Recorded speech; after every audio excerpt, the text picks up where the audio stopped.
Are you a fan of Noctuas? Well, this keyboard very much reminds me of a Noctua fan. Today we're going to be taking a look at the Royal Axe R100, so it's a 96% keyboard. Let's open it up and take a look inside. Inside the outer box, we got an inner box, and I did get brown style switches. And what else did I want to say? Oh, it did say they are hot swappable, the switches on the outside of the box. Got some basic instructions on how to get it all up and running, which is very nice to see. I like how simple these instructions are, because that really just helps for, well, basically new users. Let's see, inside we got even more detailed instructions. Looks like it has a lot of details about the switches and how to place them, as well as, well, plugging into a computer and that sort of thing. I don't think I'll specifically need that, but for those of you that do need it, it's good that they have it.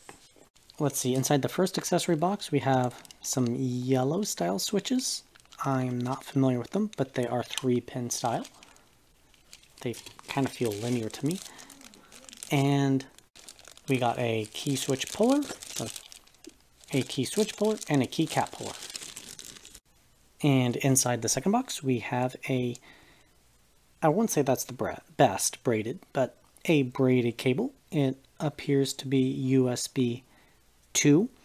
It doesn't necessarily matter for a keyboard, but I do wish that more companies would just include USB 3 because, well, USB 3 is basically the standard nowadays, so it'd be just nice to see that.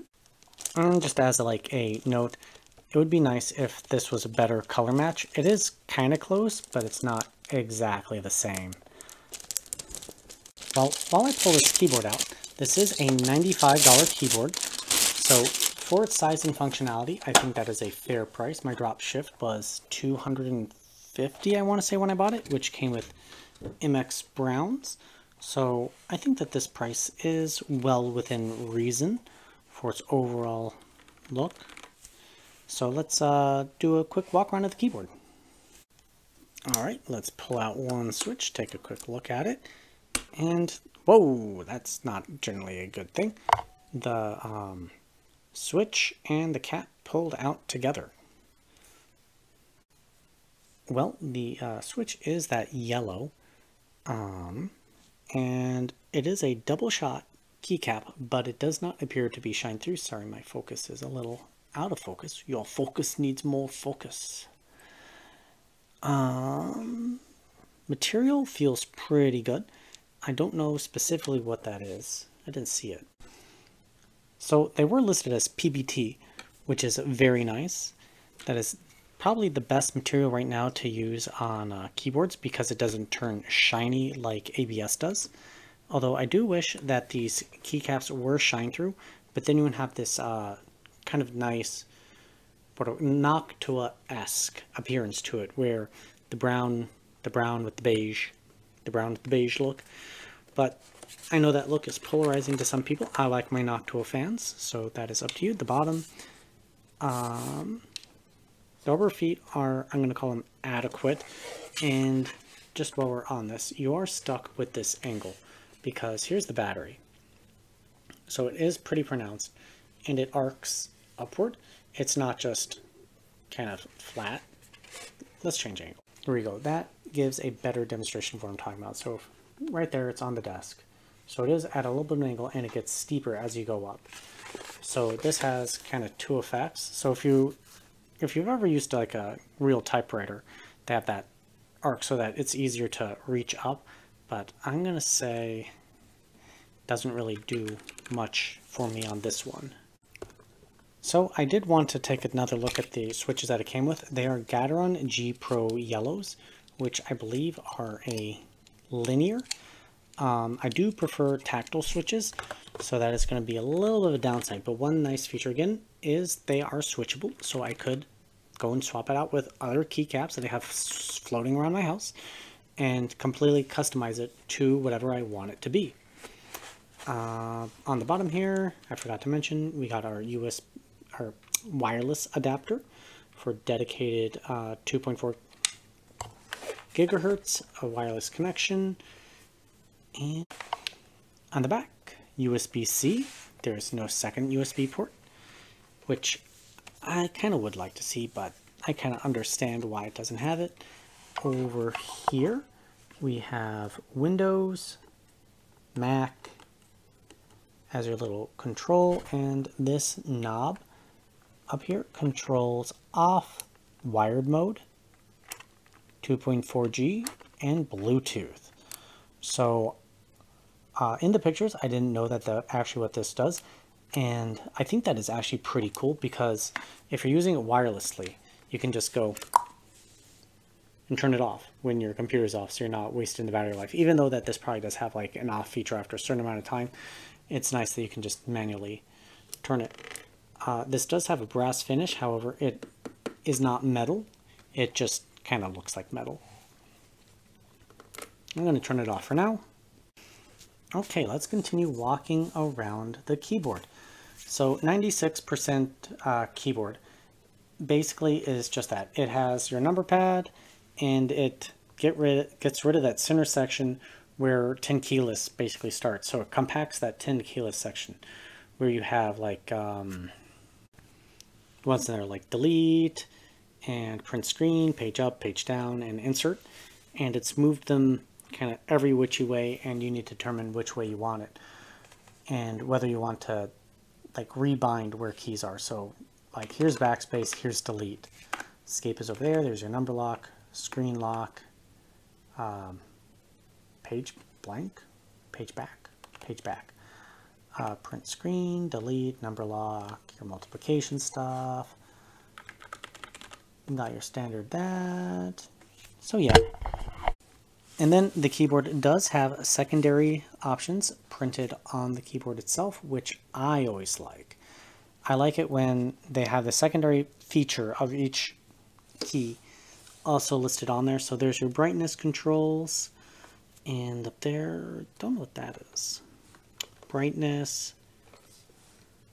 You got your media controls right there, other media controls. So that's actually, I mean, volume media, and then play, pause, that kind of thing. And then like other computers and brightness level probably. So that's really nice. I like the way this keyboard looks, actually. I really like the way it looks. Let's do a quick listen around it. Okay, let's do a quick listen around the keyboard.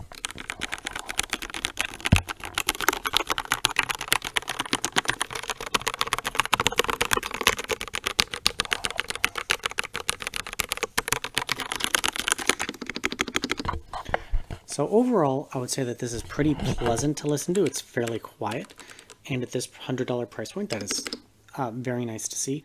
However, I will say a demerit for not having tactile switches as an option, but at the price, it's kind of understandable. Having just one switch option really just helps streamline the manufacturing process, so I kind of get it. And the fact that they're swappable means that you can replace it with whatever you like the best. So let's go ahead and plug it into a computer and see what's what, see how much we like it. Well, I ended up needing to go to EboMaker in order to get the software for this, so I had to do a Google search for the ProtoArc R series driver, which is an R100, which is this keyboard model. It was very annoying, because if I went to ProtoArc, which is what it actually is, and come out here to support, which is what it told you to do.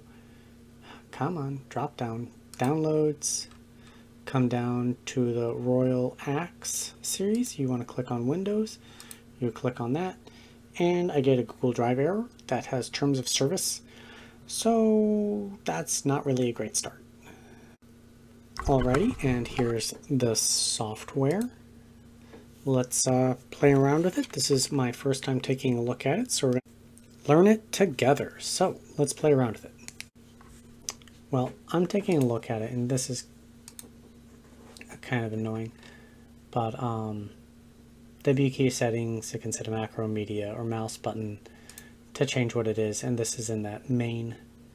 And then we have the FN layer, click on it, and I guess it shows what's key cannot be modified. Well, that's good. So Q, W, E, and R are set functions. Don't know what they are. It would be nice if they were labeled. Let's go back. Okay, come into lighting, and I was really hoping that I was going to be able to just click on individual keys and set custom lighting for them, but that does not appear to be the case. I can click this dazzle feature, and I'm not really sure what that's doing for me. It just changed the color instead of it being one uniform color to, I guess, a rainbow across the keyboard itself. And then, but it has, you know, the dynamic breathing, so it'll kind of pulse through colors. It's got shadowing. Don't know what that's going to do. As you type, it'll highlight colors. Sorry, I'm not a big channel. So, you know, as you push a button, it gives you colors. But you can play around with them if you want. I just like a solid color, and I really wish I could set the colors individually. But that does not appear to be the case. What's in this? Options. Well, let's see what's in there now. Options. I want options. Okay. Well, I can at least adjust the brightness. If you're on wireless mode, that'll definitely help save some battery. And then you got your sleep timer. So if you're on 2.4 gigahertz dongle, 2 minutes, sleep after 28 minutes. That's a pretty long time. I'd probably have it sleep after, I don't know, maybe 15, just to say battery life. And then it automatically saves it.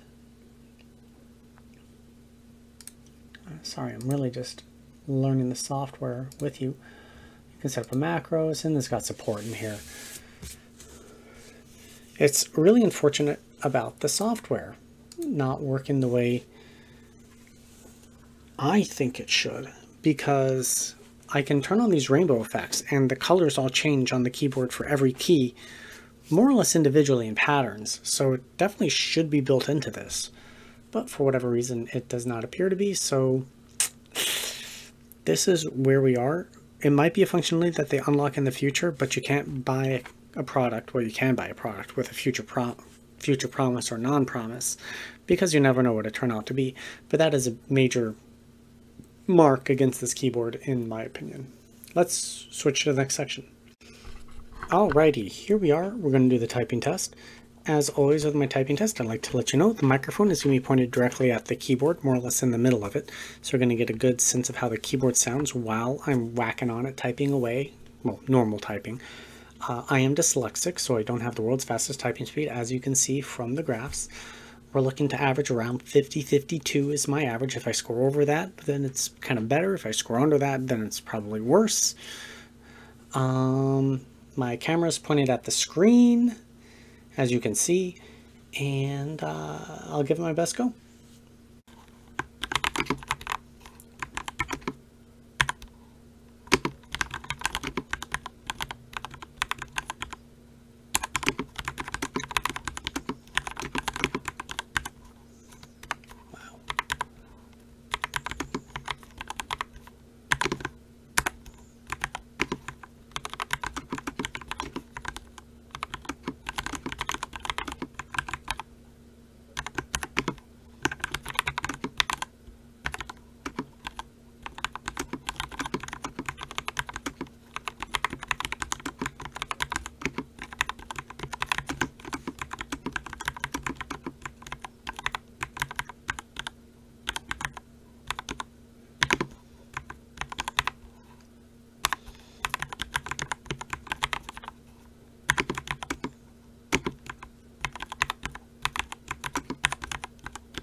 Wow, that was a terrible typing experience. Let's see if I do that better again.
Well, that was close to my average. However, this keyboard feels like mush.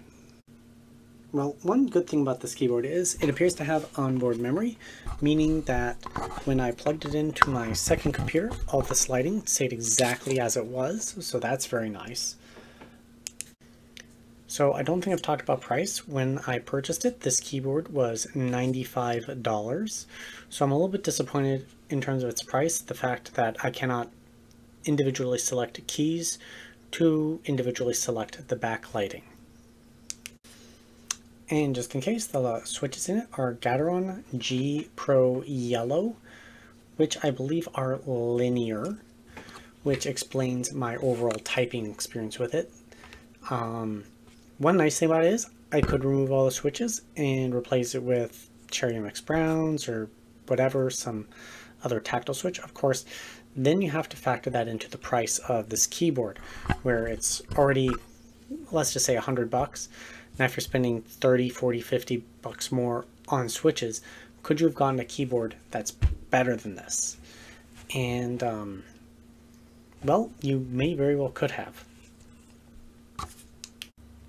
Well, as you may or may not know in my reviews, I like to compare against things that I already own or have in my possession.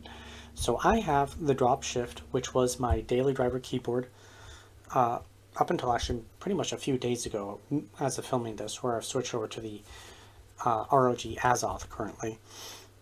And as you can see, both of them are styled off of this 96, 98% keyboard, except their layouts are a little bit different. So I'm trying to get it lined up nicely for you, my viewers. And I don't know if it's clear, the R100 is a little bit skinnier, and I know I don't have it, and a little bit shorter this way. So it saves a little bit of desk space. Although this extra amount of desk space, you have to determine if that matters to you. So like old style, full style keyboards, a lot of old gaming style ones that had dedicated like profile keys on the side really took up a lot of desk space. So I like this format in terms of fully functional keyboard while minimizing the amount of space it takes up. And you can see where they made up space on the R100, where they took out this middle section where it actually acts as a very nice visual break between the two. I also have the Newfie Halo 96 right here, and you can see that they have pretty much near an identical layouts, except so 3 keys, 2 keys, and then I would say this line is exactly the same more or less. Obviously you still have this switch in it, but effectively the same here, where that's, you know, your dial for Bluetooth and dongle 2.4 gigahertz. Yeah, actually this doesn't have page up, page down. It has it in a macro right there, or not macro, FN. So it's got it in a layer. Of course there's page up, page down right there too. Page up, page down. So it brings in the question of what kind of visual preference do you prefer? And the Newfie here is pretty much a leveled layout where everything is at an angle, while the R100 here is more of a slope. Now visually I thought it looked kind of cool, but after typing on it, maybe with the right switches I'd love it, but as it stands, not really. Just personal preference there. Just so you can see it again, how it curves up. I knocked my camera. versus the Newfie.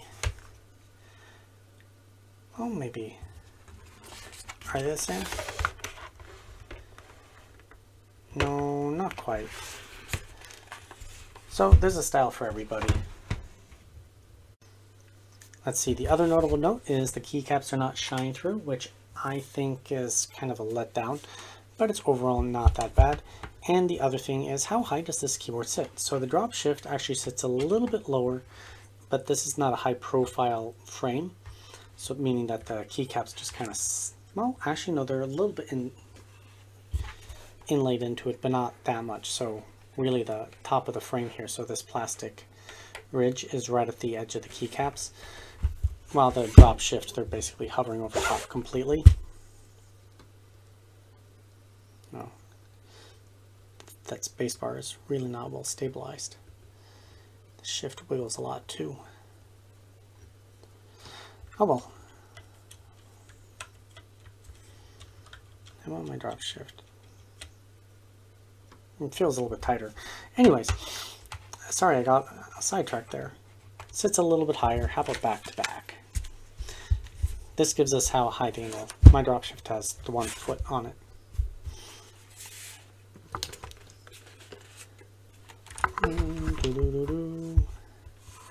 So yeah, that's significantly taller in the back. I don't know if that there. So that's where I was talking about. It kind of curves up. I personally found I didn't like it after using it, even though visually I thought it looked pretty interesting. Well, let's jump on to gaming. Alright, we're going to do our gaming test. First we're going to do it wired, then we're going to do it wirelessly. My game of choice is Black Mesa, just because it's a first-person shooter that I enjoy. I'm basically an amateur gamer. I would not consider myself even semi-pro at all. So, yeah, you have to take what I say with a grain of salt a little bit. Alright, we are in game. We got the wired mode up. Well, let's do our comparison to the Azoth.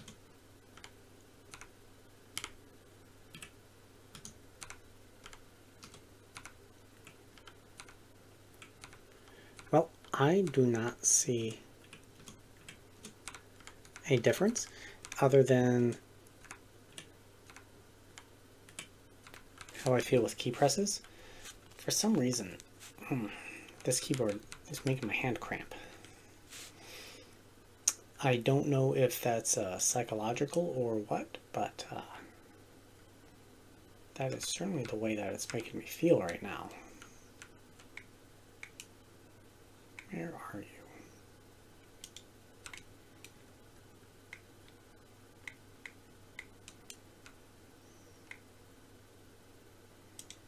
Bong. Get my grenade ready.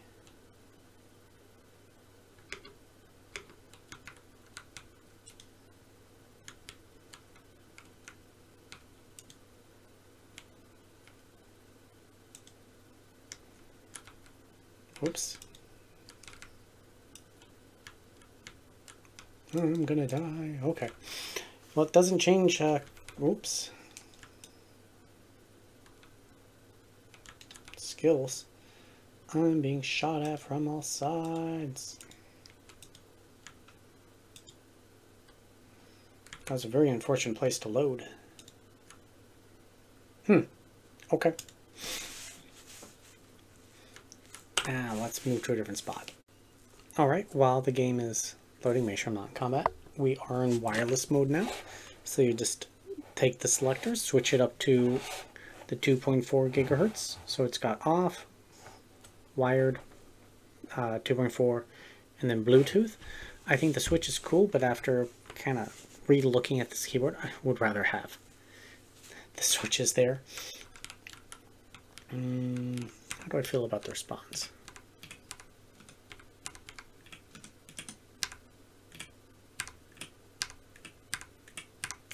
I see no discernible lag. That doesn't mean there isn't any. It just means that I can't see any. So if you are pro and have a different opinion, I'd certainly love to know.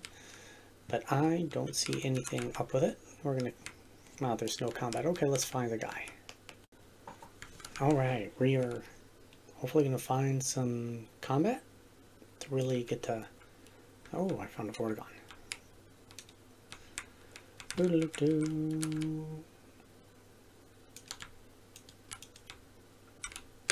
Ooh, got another one of those guys. The grunts, the groots. Reload, reload, reload.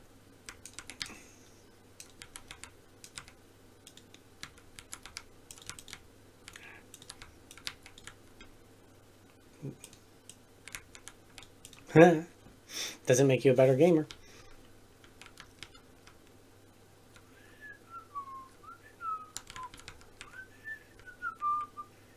Run away! Barney, run away! What was his name?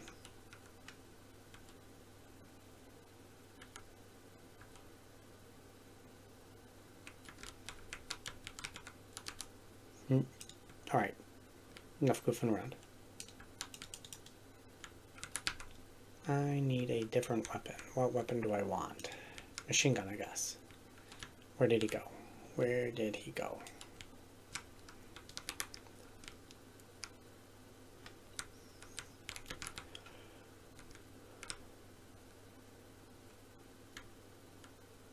Oh my goodness, head crabs. Oh, micro crab. Oh my goodness, those things.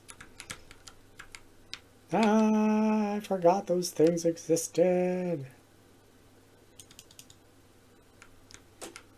Oh my, that's a lot of stuff.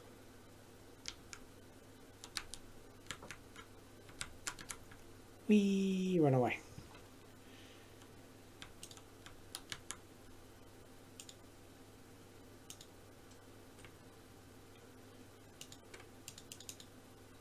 Oh my. So yeah, it doesn't make you a better gamer, but I think it's just fine. Sorry, I got very distracted just playing the game.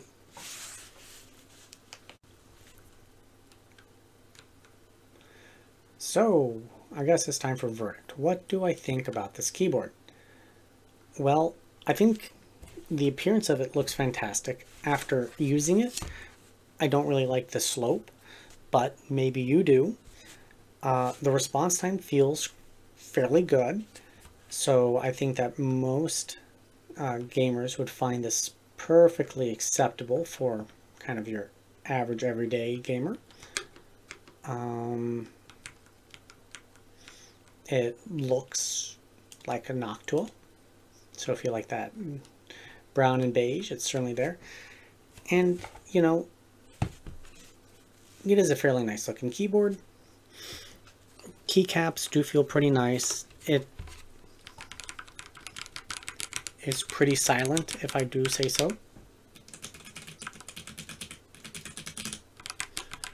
But part of that is the switches, where my Azoth sounds a little bit more clicky.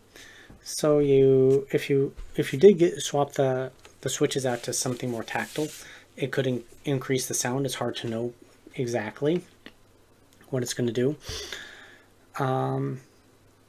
But at $96, I think that this is a pretty good keyboard. An excellent keyboard? Maybe not, but a pretty good one. Certainly has a battery in it and premium looking features.